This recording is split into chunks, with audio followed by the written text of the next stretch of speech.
think the creator economy is the 1%. In anything, right? People trying to be the 1% of income, and 99% of people are consumers. Meaning you are on social media scrolling, consuming content, consuming videos, images, following people. Then there's the 1% of the people that are creating the stuff for you to consume, and they're getting paid, which is why it's the creator's economy, meaning they have the edge, they have the advantage, because if you are creating, you're probably making some cash.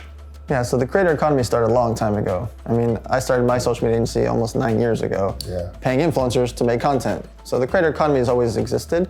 I think it is a fancy new term that it's cool. But ultimately, people can make money as a social media influencer or a creator in multiple different ways. One obviously is education, teaching people, whether that's about makeup, fitness, hair, fashion, how to weld a car, being a mechanic, being a plumber, anything you can teach someone about. How to play Xbox like Billie Jean. Yeah, that's high level, super high level. That has existed for years and years and years. Now there's so many ways for people to do it. I think that it's important for people to take advantage of. If you have a skill set, if you know a language, if you know how to play guitar, whatever it is, that thing that you know really, really well, make video content about that, people will pay you for that.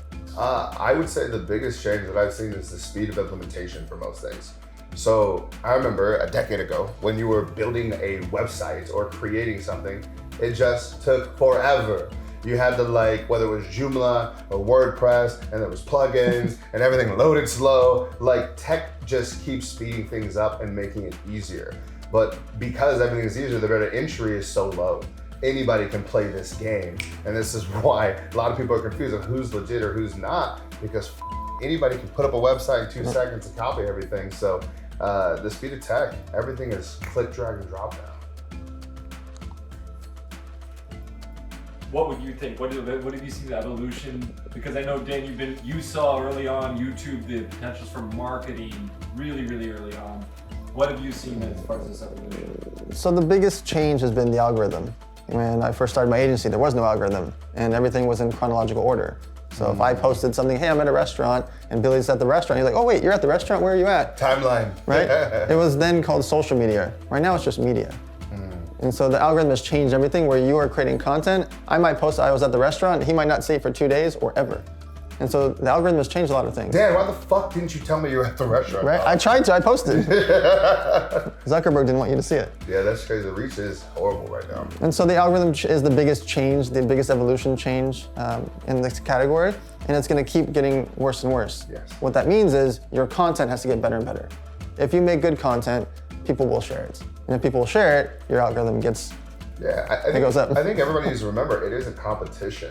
And what's happened as he's talking about the algorithm changing, the biggest impact on that in particular was just the sheer volume of people on it, right? Imagine you're following 2,000 people and it has to show it chronologically. Right. You'll never get there. So Facebook had to make some kind of system, and the way that the reward is with watch time and what's getting watched, watch time, frequency, how many times it gets watched, likes, comments, shares, and they just show the best shit. Yep. And that's why motherfuckers are addicted, because it's hot. You go on there and everything is good because they're just showing you what you like.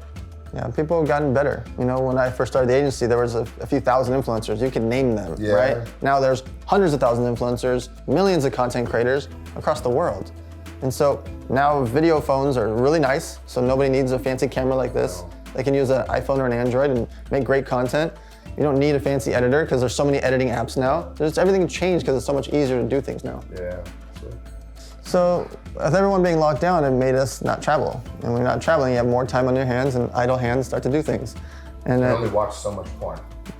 And so what happens is, as people are stuck in their houses, they're not even going to their offices, they're not going to the movies, they're not traveling, they're not going to restaurants, they're not going anywhere. Yeah. They got a lot of time on their hands to make content. And so that's why we saw this huge influx of video content creators. And necessity, right? It's when people have to do something is when they do it. And so when you literally, are a restaurant and you haven't wanted to go online or do delivery or any of that, you had no choice because you weren't allowed to go outside. Right. So necessity is the ultimate breeder of creativity.